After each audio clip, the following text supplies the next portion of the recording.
Hi all of you, आपका एक बार फिर स्वागत है बीएससी कोचिंग के इंग्लिश क्लास में। आज आपका स्वागत करने के लिए मैंने पहले से एक वर्ड यहाँ पे लिख के रखा है, परसिस्टेंस। आपको ताज्जुब होगा कि सर आज हम लोग का वेलकम क्यों इस वर्ड से करना चाहते हैं। तो this is a very important word and it represents A quality, एक ऐसा गुण जो आप में होना चाहिए अगर आप कॉम्पिटिटिव एग्जाम क्वालिफाई करना चाहते हैं। तो परसिस्टेंस का मतलब होता है निरंतरता।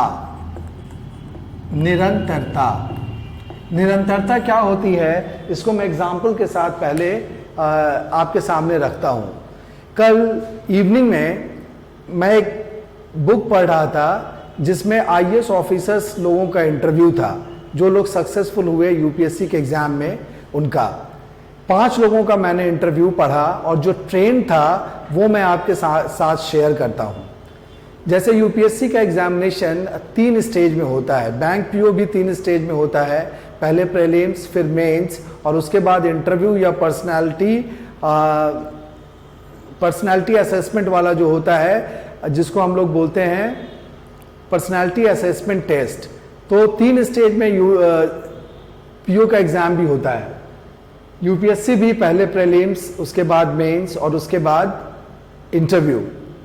तो जो ट्रेंड था वो ऐसा था कि किसी ने पहला अटेम्प्ट लिया, उसमें प्रीलिम्स में क्वालिफाई नहीं हो पाया। दूसरे अटेम्प्ट में प्रीलिम्स क्वालिफाई हुआ but he could not qualify the mains exam. Third attempt में उसने प्रीलिम्स भी क्वालिफाई किया और मेंस भी क्वालिफाई किया, इंटरव्यू भी दिया बट फाइनल सिलेक्शन उसका नहीं हुआ। फोर्थ अटेम्प्ट वो ज़्यादा ही शॉकिंग था। फोर्थ अटेम्प्ट में पीटी तक नहीं निकल पाया।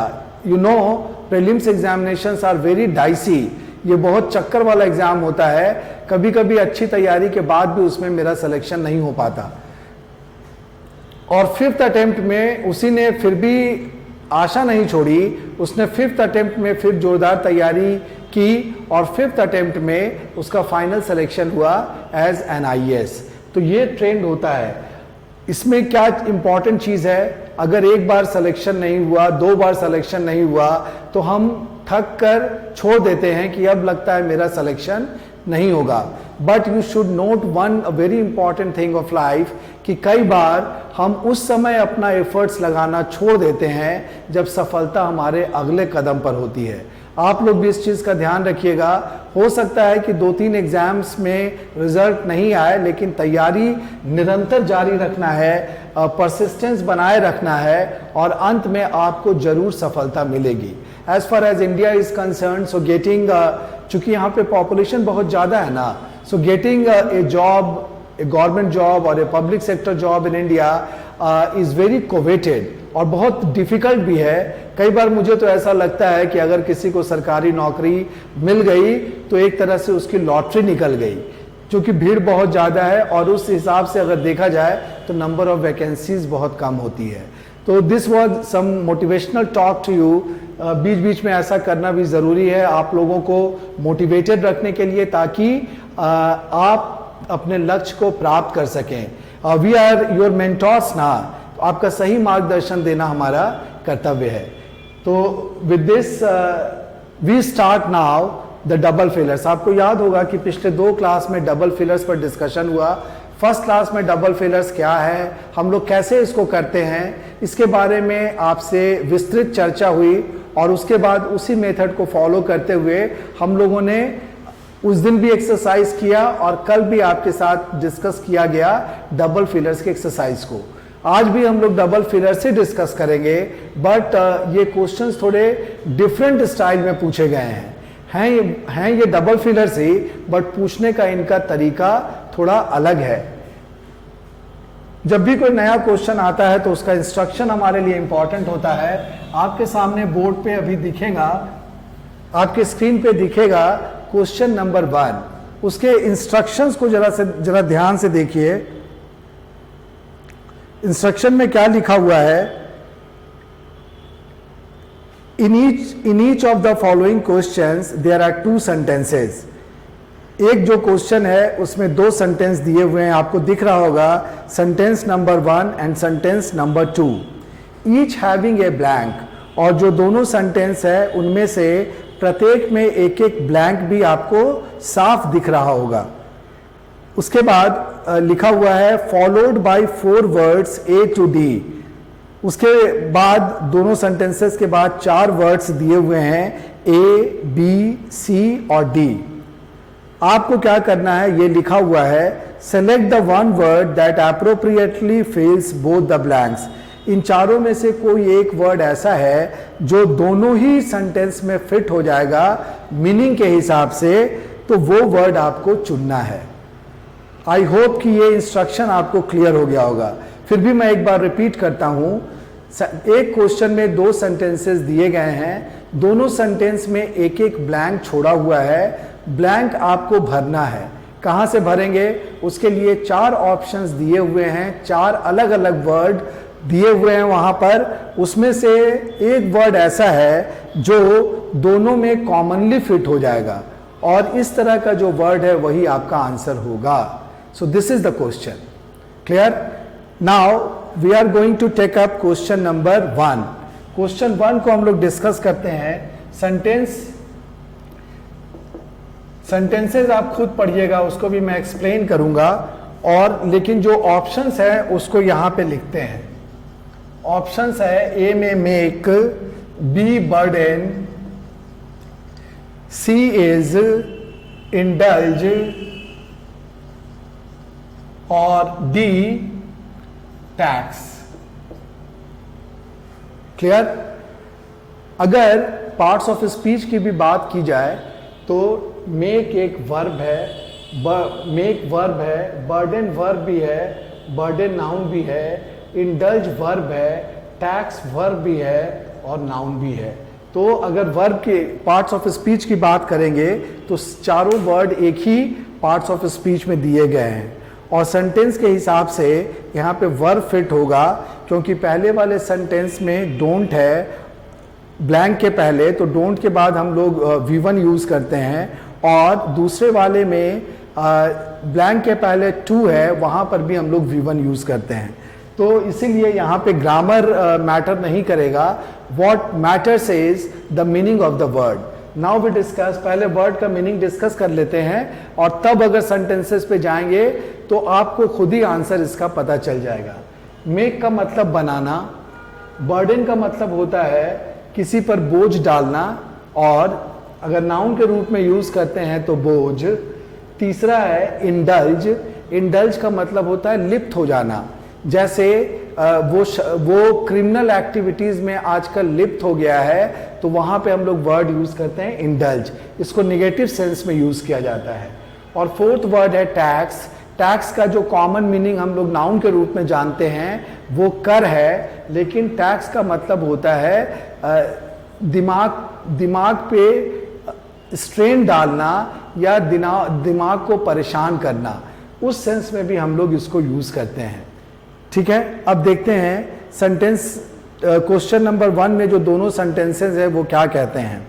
Don't dash your mind with this problem any more. अपने दिमाग पर तनाव मत लो, बोझ मत डालो, अपने दिमाग पर तनाव मत लो इस समस्या के लिए। ये है सेंटेंस नंबर 1, उसमें ये वर्ड टैक्स वो फिट होगा। Don't tax your mind, tax का मीनिंग मैंने आपके साथ शेयर किया। सेकेंड है the payment is made subject to tax deduction at source. यहाँ पे जैसे ही डिडक्शन एट सोर्स दिया हुआ है, हम लोग के दिमाग में टीडीएस अप्लाई करना आना चाहिए, फ्लैश करना चाहिए। क्या होता है टीडीएस का मतलब? Tax deduction at source. इससे आपको क्लू मिलेगा and you will tick the answer tax. Taxi एक ऐसा वर्ड है जो कॉमनली यूज होगा दोनों सेंटेंसेस में, तो answer is D. Question number 1 का आंसर है D. Then we come to question 2।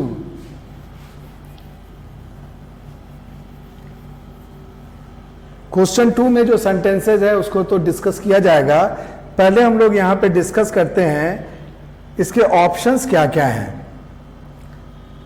Question number 2 में जो 4 ऑप्शंस दिए हैं वर्ड के, वो हैं ऑप्शन ए में लिखा हुआ है agree, second is correspond,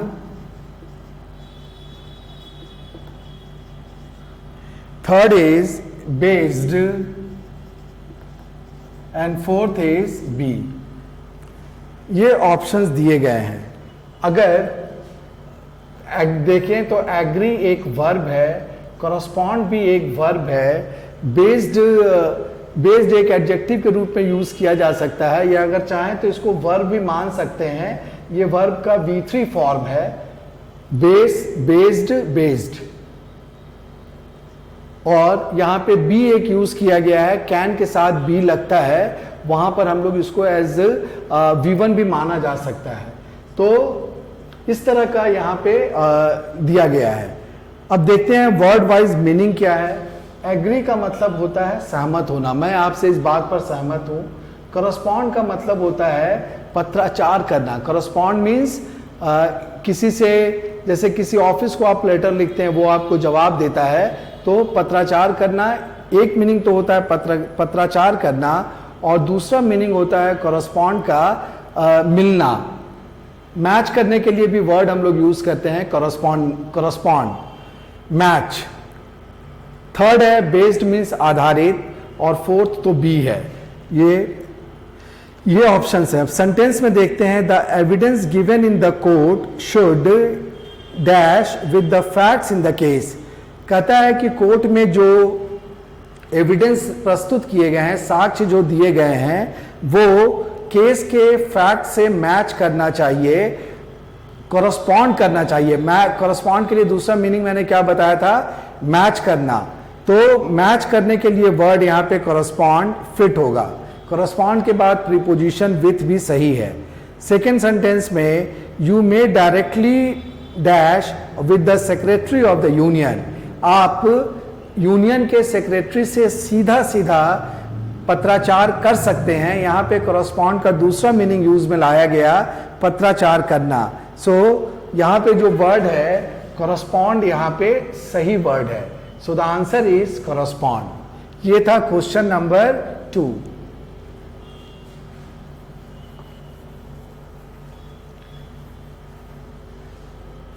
now we take up question number 3. Question 3 में जो ऑप्शंस दिए गए हैं, यहां पर भी ऑप्शंस के रूप में 4 वर्ड्स हैं. पहला है capable, second word is fit, third word is true, and fourth word is qualified. ये चारों वर्ड्स हैं, चारों का मीनिंग हमको पता होना चाहिए. कैपेबल एक एडजेक्टिव है, फिट भी एक एडजेक्टिव है, true is again an adjective, and qualified भी एडजेक्टिव है. तो ग्रामर यहां पे अप्लाई नहीं होगा. We will have to go by the meaning of the words. तो कैपेबल का मतलब होता है जो सक्षम होता है, उसके लिए हम लोग वर्ड यूज करते हैं कैपेबल. फिट का मतलब होता है उपयुक्त, जैसे वो इस पोजीशन के लिए फिट है, तो वहां पे हम लोग वर्ड यूज करते हैं फिट. देन फिट का एक और मतलब होता है जो जानना यहां पे जरूरी है, तभी हम इसको आगे यूज कर पाएंगे. फिट का मतलब दौरा भी होता है, जैसे मिर्गी का दौरा, तो वहां पे फिट ऑफ एपिलेप्सी वर्ड हम लोग यूज करते हैं, और वहां पे इसी वर्ड को यूज किया जाता है. एक और वर्ड होता है इसी से मिलता जुलता, कंफ्यूज करने वाला वर्ड है FEAT. ये एक नाउन होता है. फिट का मतलब होता है बड़ा अचीवमेंट. जैसे कोई अगर आदमी अपने लाइफ में बड़ा अचीवमेंट हासिल करता है, तो हम लोग बोलते हैं this is a great fit for him. True adjective है, ट्रू का मतलब होता है सच्चा, अगर ट्रूथ रहेगा तो सच्चाई. और एक फिर वर्ड है क्वालिफाइड. क्वालिफाइड मीन्स जिसके पास सुटेबल क्वालिफिकेशन है, उसको हम लोग बोलते हैं क्वालिफाइड. मीन्स जैसे if you want to become a PO, you should be properly और एडिक्वेटली क्वालिफाइड. आपको ग्रेजुएट होना पड़ेगा, इसकी अहर्ता आपको प्राप्त करनी पड़ेगी, then only you are called qualified. Educated अलग चीज है, but qualified is something different. Now we come to the sentences. The manager is not dash for his position, manager इस पोजीशन के लिए सही नहीं है, वो इसमें फिट नहीं बैठता, तो यहाँ पे हम लोग वर्ड यूज करते हैं फिट। यहाँ पर क्वालिफाइड भी हो सकता है, लेकिन क्वालिफाइड का जो दूसरा मीनिंग है वो दूसरे सेंटेंस में शायद फिट ना हो। दूसरा सेंटेंस देखते हैं, इन ए फिट ऑफ एंगर, गुस्से, कभी कभी आदमी बहुत ज्यादा गुस्से में आता है तो हम लोग बोलते हैं ना कि लगता है कि तुमको दौरा पड़ गया है क्या, बाप रे इतना गुस्सा, तो वहां पे हम लोग वर्ड यूज करते हैं फिट ऑफ एंगर और फिट ऑफ रेज। तो उसी तरह के गुस्से में टीचर ने क्या किया, the teacher turn him out of the class. यहाँ पे एक फ्रेज यूज किया गया है टर्न आउट। टर्न आउट का मतलब होता है बाहर निकाल देना। तो टीचर महोदय ने उस छात्र को क्लास से बाहर निकाल दिया। तो यहाँ पर आंसर होगा फिट, क्योंकि फिट के दो मीनिंग थे और ये दोनों सेंटेंस में अलग अलग सुटेबल है। So the answer is B. तो ये था क्वेश्चन नंबर 3 का आंसर। अब आपके सामने स्क्रीन पे होगा क्वेश्चन नंबर 4। ये भी एक अच्छा क्वेश्चन है। इसके जो ऑप्शंस हैं वो पहले मैं बोर्ड पे लिखता हूँ, इनके मीनिंग को डिस्कस करता हूँ और आपको एडवाइस करता हूँ कि जो वर्ड आप नहीं जानते हैं उसको अलग से एक जगह पे कॉपी में नोट करके लर्न करने की जरूरत है। First word is intelligent, second is outstanding,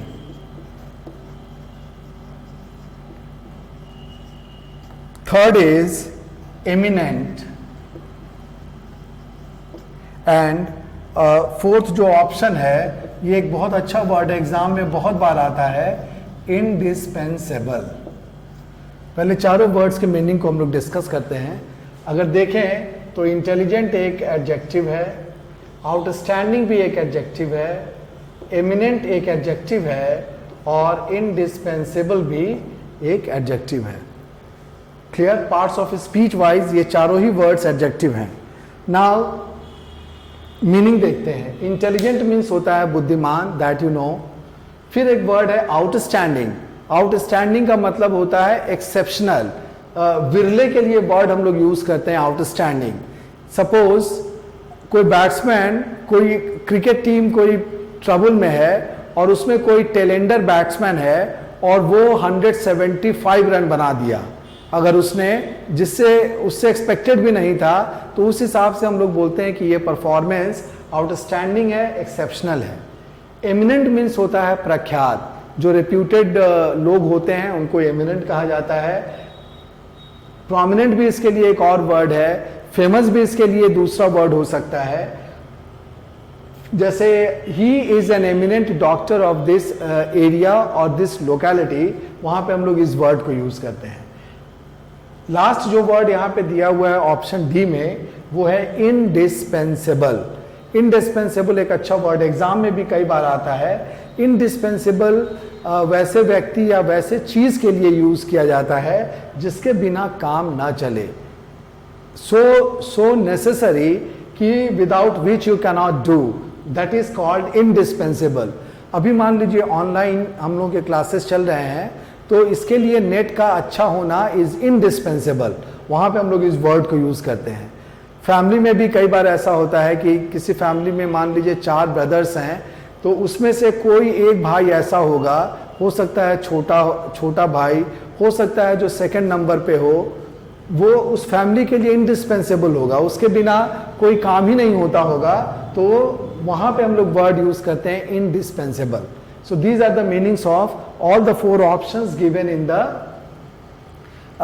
the question. Now we discuss the sentence. Sentence 1 में है, Dr. Abdul Kalam is an dash scientist. Abdul Kalam एक बड़े साइंटिस्ट थे, वहाँ पे हम लोग वर्ड यूज करते हैं। तो उसके लिए यहाँ पे अगर आप देखिएगा तो आउटस्टैंडिंग वर्ड भी सही है, एमिनेंट वर्ड भी सही है, इंटेलिजेंट उतना फिट नहीं बैठता साइंटिस्ट के लिए, बट 2 वर्ड यहाँ पे बहुत क्लोज हैं। लेकिन सेकंड सेंटेंस में देखते हैं कि इन दोनों में से कौन सा वर्ड सही बैठेगा। सेकेंड सेंटेंस कहता है all dash payments should be cleared by 31 March. यहाँ पे आउटस्टैंडिंग का दूसरा मीनिंग अप्लाई करना पड़ेगा। आउटस्टैंडिंग का मतलब बकाया भी होता है। रिमेनिंग के लिए हम लोग वर्ड यूज करते हैं आउटस्टैंडिंग। तो जितने भी बकाया भुगतान हैं वो 31 मार्च तक क्लियर हो जाने चाहिए। This is the meaning of the second sentence. और आउटस्टैंडिंग का मतलब होता है एक्सेप्शनली गुड भी होता है, जो कि हमारे अब्दुल कलाम साहब थे। तो इसीलिए यहाँ पे मेरा आंसर होगा बी, जिसके दोनों मीनिंग दो सेंटेंस में अलग अलग फिट होते हैं। So the answer is B. Any doubts?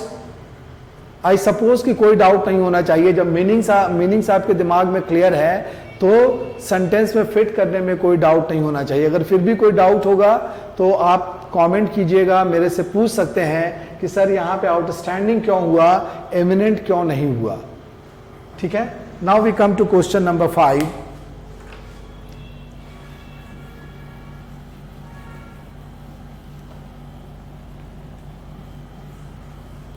Question 5 के ऑप्शंस हैं A sleep, B with him, C rest और D comfort। ठीक है, स्लीप का दो मीनिंग होता है। स्लीप वर्ब भी हो सकता है और स्लीप नाउन भी हो सकता है। वर्ब का मतलब सोना, और अगर नाउन के रूप में लेंगे तो स्लीप का मतलब नींद। यहाँ पर तो विथ हिम है, this is a group of 2 words, तो इसको क्लासिफाई नहीं कर सकते। रेस्ट वर्ब भी हो सकता है और रेस्ट नाउन भी हो सकता है। जैसे ही रेस्टेड फॉर 2 आवर्स, उसने 2 घंटे विश्राम किया, तो वहां पे ये वर्ब है, और रेस्ट का मतलब विश्राम अगर है तो ये नाउन है। कंफर्ट वर्ब भी हो सकता है और कंफर्ट नाउन भी हो सकता है। कंफर्ट मीन्स आराम, और ही कंफर्टेड मी, उसने मुझे तसल्ली दी, उसने मुझे आराम पहुंचाया, तो वहां पे हम लोग इसको एज ए वर्ब भी यूज करते हैं। रेस्ट का एक और मतलब होता है, यहां पे क्लियर कर देना चाहता हूं। रेस्ट एक एडजेक्टिव के रूप में भी यूज किया जाता है। वहां पर इसका मीनिंग होता है रिमेनिंग और आउटस्टैंडिंग। जैसे सपोज मैंने किसी से 10,000 बोरो किया और उसको उसमें से 7,000 आज रीपे किया, उसका पैसा लौटाया और कहा कि आज भाई 7,000 है, इसको रख लो रेस्ट अमाउंट, मैं तुम्हें 2 दिनों के बाद दे दूंगा। तो बकाया या आउटस्टैंडिंग के लिए हम लोग वर्ड यूज करते हैं rest. Now we come to the sentence. पहला सेंटेंस है she went to her bedroom to take rest. यहाँ पे रेस्ट फिट हो सकता है, आराम करने के लिए वो अपने बेडरूम में गया। आपका क्वेश्चन होगा कि टेक स्लीप भी तो सर हो सकता था। यस, हो सकता है, लेकिन फिर देखते हैं कि क्या सेंटेंस नंबर 2 में स्लीप सही होगा। अब देखते हैं यहाँ पे from dash of the staff he is more competent. यहाँ पे होगा from rest of the staff, मतलब जितने भी स्टाफ हैं, बाकी के जो भी स्टाफ हैं, उनमें वो ज़्यादा कॉम्पिटेंट है, ज़्यादा सक्षम है। तो इसीलिए यहाँ पे अगर स्लीप ऑफ द स्टाफ लिखेंगे तो कोई मीनिंग नहीं होगा, ये एक मीनिंगलेस सेंटेंस हो जाएगा। इसीलिए rest is a better option. So the answer is C. यहाँ पे मेरा आंसर होगा सी। तो ये था question number 5। Now we come to question number 6।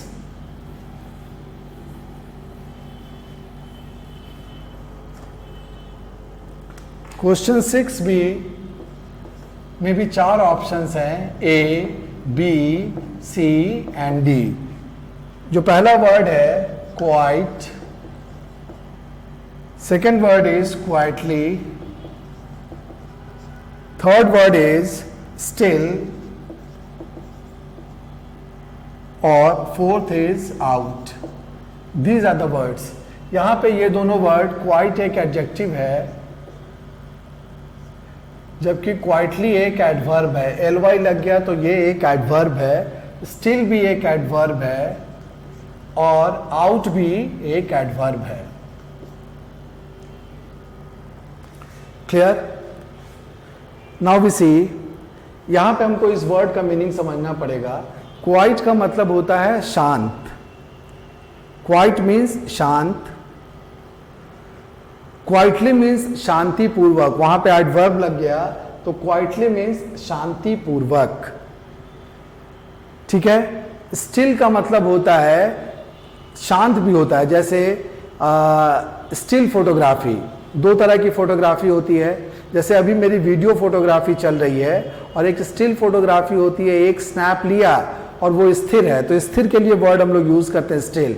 Still का दूसरा मतलब भी होता है अब तक, अभी तक वो नहीं आया, अभी तक मैं इंतजार कर रहा हूं, वहां पे स्टिल हम लोग वर्ड यूज करते हैं।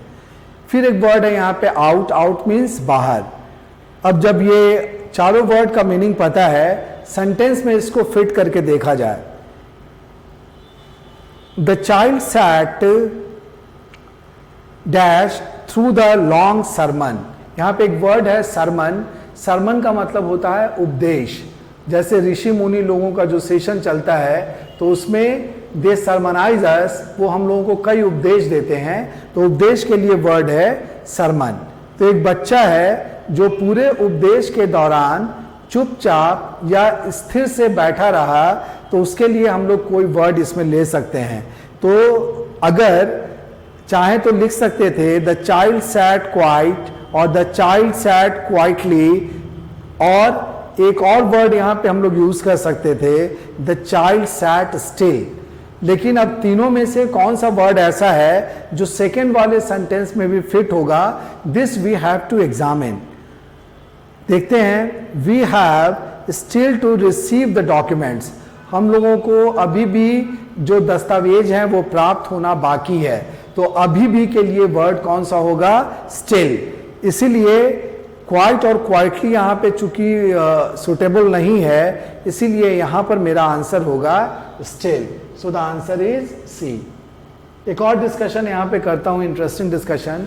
यहां पे जो वर्ड है क्वाइट, इससे मिलते जुलते दो वर्ड और हैं, क्वाइट और क्विट। क्विट एक वर्ब है, क्वाइट एक एडवर्ब है। क्वाइट का मतलब होता है बिल्कुल। जैसे आप किसी से पूछते हैं how are you, the reply comes I am quite well, मैं बिल्कुल ठीक हूं, और यू आर क्वाइट राइट, तुम बिल्कुल सही हो, वहां पे ये वाला वर्ड यूज किया जाता है quite. Second word is quit. Quit का मतलब होता है छोड़ना, जैसे क्विट इंडिया मूवमेंट, भारत छोड़ो आंदोलन, और यू शुड नॉट क्विट। अभी जैसे हम लोगों ने बात की थी परसिस्टेंस की। परसिस्टेंस क्या सजेस्ट करता है, परसिस्टेंस सजेस्ट कि यू शुड नॉट क्विट। चाहे एक दो बार आप फेल भले हो जाएं, बट आपको अपनी तैयारी जारी रखनी है, अपना स्ट्रगल जारी रखना है। यू शुड नेवर क्विट, आपको कभी छोड़ना नहीं है, तो वहां पे हम लोग इस वर्ड को यूज करते हैं। Now we come to question number 7।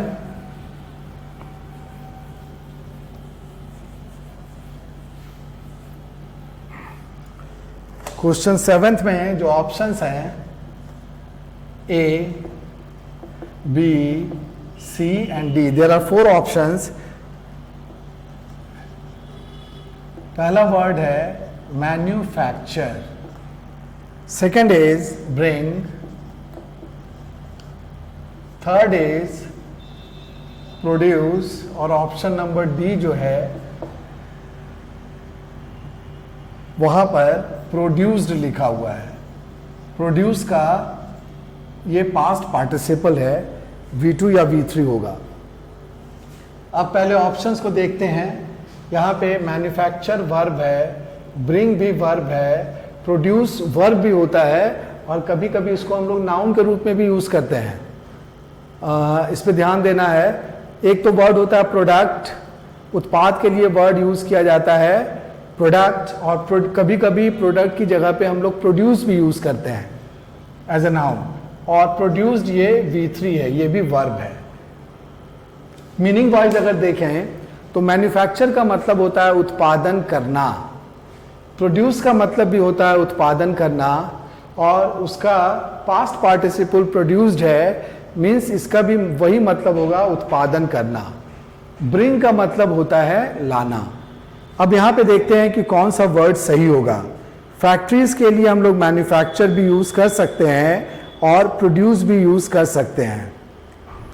3 factories dash light bulbs based on the addition based on the one addition invented। और सेकेंड है you should dash him in the witness box on next hearing। यहां पे एक word है produce. Produce का मतलब प्रस्तुत करना भी होता है। तो अगर किसी को हियरिंग में प्रस्तुत करना है जज के सामने विटनेस बॉक्स में, तो वहां पे कौन सा वर्ड होगा? वहां पे वर्ड होगा प्रोड्यूस। साथ ही साथ फैक्ट्रीज प्रोड्यूस भी कर सकती हैं, मैन्युफैक्चर भी कर सकती हैं। तो जहां तक मैन्युफैक्चर और प्रोड्यूस में सुटेबल वर्ड सेलेक्ट करने की बात है, चूंकि प्रोड्यूस यहाँ पे सेंटेंस 2 में भी फिट हो रहा है, इसीलिए मेरा आंसर होगा यहाँ पर C. C is the correct answer. Then question number 8,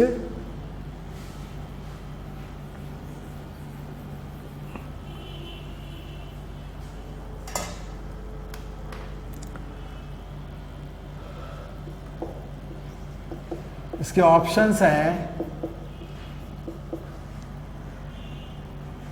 judgement,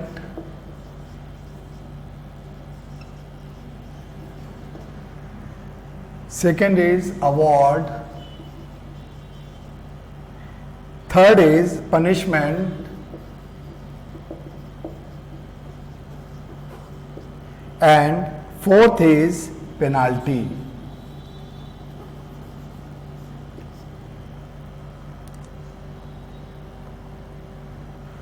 These are the 4 options। अगर पार्ट्स ऑफ स्पीच की बात करें तो जजमेंट नाउन, अवार्ड नाउन भी है, अवार्ड वर्ब भी है, पनिशमेंट नाउन है और पेनाल्टी भी नाउन है। तो ग्रामर का रूल नहीं चलेगा, यहां पर भी मीनिंग जानना बेहद जरूरी होगा।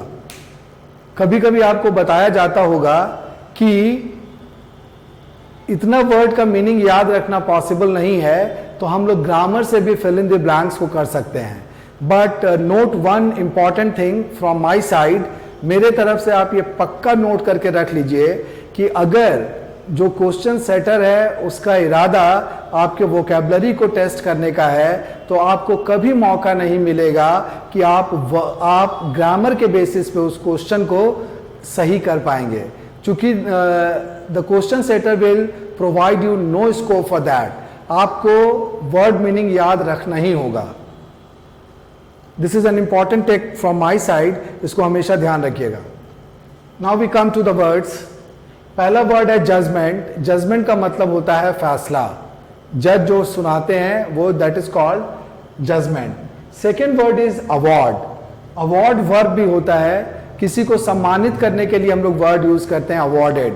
जैसे he was awarded life time award, तो वहां पे हम लोग वर्ड यूज करते हैं सम्मानित करने या पुरस्कृत करने के लिए। वर्ड पुरस्कृत करने के लिए रिवॉर्ड होता है, बट सम्मानित करने के लिए वर्ड होता है अवार्ड। नेक्स्ट, अवार्ड का एक और मीनिंग होता है फैसला। कोर्ट के फैसले के लिए भी नाउन के रूप में एक वर्ड है और वो है award. Got it. Third is C में जो वर्ड है पनिशमेंट। पनिशमेंट मीन्स होता है सजा। ये फिजिकल भी हो सकता है, तो वहां पे हम लोग वर्ड यूज करते हैं पनिशमेंट। फिर एक वर्ड है penalty. Penalty is different from punishment. Punishment में बी कॉर्पोरल फिजिकल, बट पेनाल्टी पैसे के मामले में होता है, जुर्माना। इसीलिए इसके लिए अलग वर्ड भी है जुर्माना। पेनाल्टी मीन्स जुर्माना। So these are the 4 options before you. अब हम लोग देखते हैं कि सेंटेंस 1 में क्या कहा गया है। द जज pronounce the dash in the open court on 26 January. जज एक यहाँ पे वर्ड यूज किया गया प्रोनाउंस। प्रोनाउंस का मतलब होता है उच्चारण करना या जजमेंट सुनाना। उसके लिए एक बहुत ही अप्रोप्रिएट वर्ड है प्रोनाउंस। Judgement is pronounced. तो यहाँ पे अगर हम चाहें तो जजमेंट वर्ड को फिट कर सकते हैं, और अगर इस सेंटेंस को इंडिपेंडेंटली देखा जाएगा तो ये सेंटेंस सही भी हो जाएगा, but we have to select a word जो कि सेंटेंस 2 में भी फिट हो जाए। वहां पर देखते हैं कि क्या होगा। The chairman was present to receive the dash on 26 January. अगर यहाँ पे वर्ड हम लोग जजमेंट यूज करते हैं तो ये सेंटेंस सही नहीं होगा, कि क्योंकि जजमेंट को रिसीव नहीं किया जाता है, रिसीव किया जाता है अवार्ड। तो अवार्ड एक ऐसा वर्ड है जो सेंटेंस 1 में भी फिट हो गया। वहां पर इसका मीनिंग क्या था, वहां पे इसका मीनिंग फैसला था, कोर्ट का फैसला, और दूसरे सेंटेंस में भी फिट हो गया। वहां पर इसकी मीनिंग क्या थी, वहां पर इसकी मीनिंग थी सम्मान, और उस सेंस में हम लोग इसको वहां पे यूज कर पाए। तो इसीलिए क्वेश्चन नंबर 8 का आंसर होगा B. Then we come to question number 9।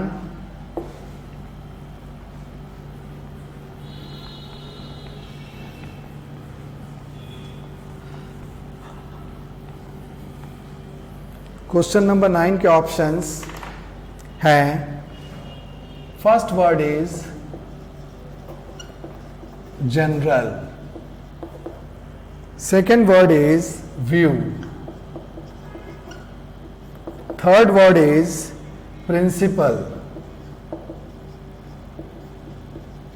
and fourth word is basis। अगर पार्ट्स ऑफ स्पीच की बात करते हैं इसमें, तो जनरल एक एडजेक्टिव है, जैसे जनरल परसेप्शन या जनरल आर्गुमेंट, वहां पे हम लोग सामान्य के लिए वर्ड यूज करते हैं जनरल। व्यू, व्यू नाउन भी है और व्यू वर्ब के रूप में भी यूज किया जा सकता है। प्रिंसिपल, प्रिंसिपल है यहाँ पे, ये नाउन है, और बेसिस भी नाउन है। Now we discuss the meaning of these 4 words. General का मतलब होता है सामान्य, जनरल कैटेगरी मीन्स सामान्य वर्ग, वहां पे हम लोग इसको एज एन एडजेक्टिव यूज करते हैं।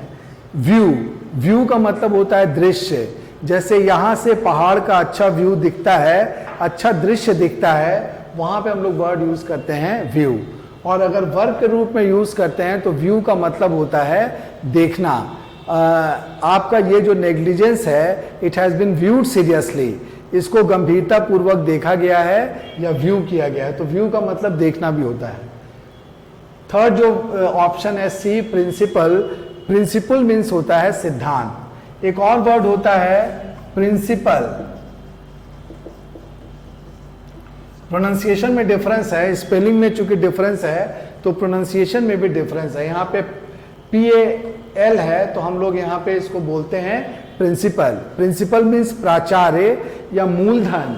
आप लोगों ने मैथ में बनाया होगा सिंपल इंटरेस्ट और कंपाउंड इंटरेस्ट, तो मूलधन के लिए भी हम लोग इसी वर्ड को यूज करते हैं। बट यहाँ पे स्पेलिंग डिफरेंट है, PLE, इसीलिए प्रोनाउंसिएशन में हम लोग बोलते हैं प्रिंसिपल, जिसका मतलब होता है सिद्धांत। देन लास्ट जो ऑप्शन दिया हुआ है यहाँ पर बेसिस, बेसिस मीन्स होता है आधार। Now we discuss the sentences. The company has agreed in dash to our suggestion. यहाँ पे कौन सा वर्ड लगेगा अभी पता नहीं चल रहा है, लेकिन सेंटेंस 2 में देखते हैं फिर। The equipment works on the principle of Archimedes. ये एक चीज हम लोग जानते हैं, जैसे ही आर्किमिडीज वर्ड आएगा आपके ध्यान में आ जाएगा फिजिक्स का पढ़ा हुआ आर्किमिडीज का सिद्धांत, और सिद्धांत के लिए हम वर्ड जानते हैं principal.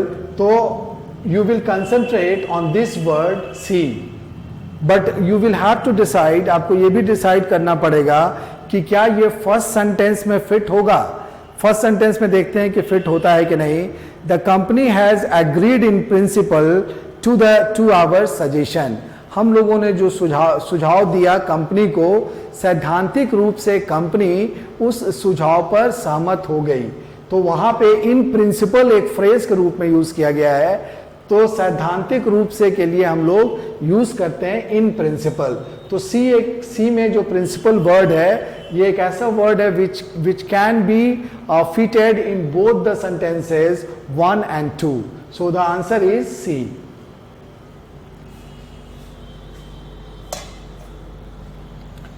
Then we are going to take up the last question of today's session, that is question number 10.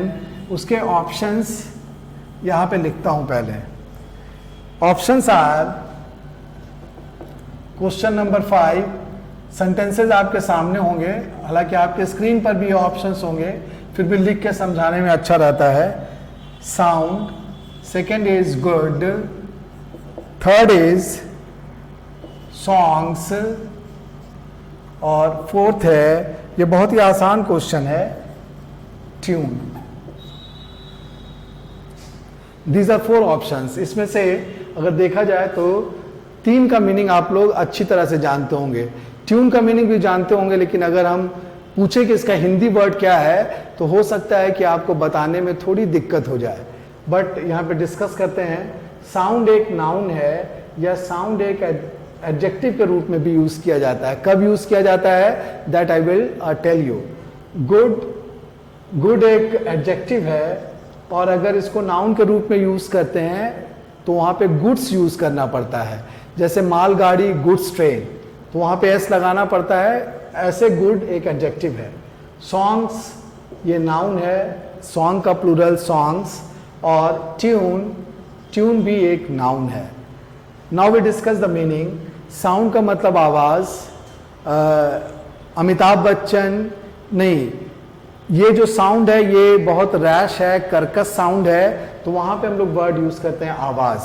किसी व्यक्ति की आवाज की अगर हम बात करें तो वहां पे वर्ड यूज किया जाता है वॉइस. जैसे अमिताभ बच्चन की वॉइस मार्वेलस है, तो वहां पे हम लोग वर्ड यूज करेंगे वॉइस. साउंड का एक और मीनिंग होता है अच्छा. अच्छे के लिए भी वर्ड हम लोग यूज करते हैं साउंड. जैसे he possesses a sound knowledge of English. अंग्रेजी का उनके पास अच्छा ज्ञान है, तो अच्छा के लिए भी हम लोग इसी वर्ड को यूज करते हैं. हेल्थ के लिए अगर किसी का स्वास्थ्य अच्छा है तो वहां भी हम लोग बोलते हैं कि हिज हेल्थ इज साउंड, उसका स्वास्थ्य अच्छा है. साउंड वर्ब के रूप में भी यूज होता है कभी कभी. इट साउंड्स गुड, ऐसा सुनने में अच्छा लगता है, तो वहां पे हम लोग इसको एज ए वर्ब भी यूज करते हैं. गुड, यू नो, गुड का मतलब अच्छा, एडजेक्टिव है. सॉन्ग का मतलब गाना या गीत, उसी का प्लूरल है सॉन्ग्स. और ट्यून एक नाउन है और इसका हिंदी मीनिंग होता है धुन. इस गाने की ट्यून अच्छी है, इस गाने की धुन अच्छी है. So these are the 4 options before you. Now we discuss the sentences. First है the dash of the record player is pleasing. इस रिकॉर्ड प्लेयर की क्या होगी, रिकॉर्ड प्लेयर की आवाज होगी, तो आवाज के लिए वर्ड यहां पे हम लोग यूज कर सकते हैं साउंड. बट देखते हैं कि क्या साउंड वर्ड सेकेंड सेंटेंस में फिट होगा. सेकेंड है he enjoys dash health even at this age. इस उम्र में भी वो एक अच्छा स्वास्थ्य इंजॉय करता है. हेल्थ के पहले, जैसा कि मैंने डिस्कशन में भी अभी थोड़ी देर पहले ही बताया कि हेल्थ के लिए भी साउंड वर्ड यूज किया जाता है, तो वहां पर ये वर्ड फिट हो जाएगा और हेल्थ के पहले हम लोग साउंड यूज कर सकते हैं. So the only option out of these 4 is a में साउंड एक ऐसा वर्ड है जो दोनों ही सेंटेंसेस 1 और 2 में फिट होता है. तो ये था आज का डिस्कशन डबल फिलर्स पे, जिसमें थोड़ा अलग तरीके से पूछा गया था क्वेश्चन को. ऑब्जेक्टिव वही था, ऑब्जेक्टिव में कोई चेंज नहीं था. आपके वर्ड मीनिंग को टेस्ट करने का ऑब्जेक्टिव था. हाँ, ग्रामर का स्कोप इसमें उतना नहीं दिया गया, क्योंकि ज़्यादातर जो ऑप्शंस दिए गए थे वो मीनिंग वाले पर बेस्ड थे. मीनिंग अगर आपको पता था तभी आप उसको फिट कर सकते थे. ग्रामर को अप्लाई करने का ज़्यादा स्कोप यहाँ पे हम लोगों को नहीं मिला. कभी कभी मिलता है, लेकिन यहाँ पे ज़्यादा स्कोप नहीं मिला. मीनिंग पर फोकस किया गया. लेकिन इस तरह से अगर इन क्वेश्चंस को हम अटेम्प्ट करते हैं तो डेफिनेटली हमारी एक्यूरेसी काफ़ी अच्छी होगी and you will be confident while handling these questions. अगले सेशन में फिर नए क्वेश्चंस के साथ आपसे फिर मिलेंगे. तब तक के लिए टेक केयर, गुड बाय.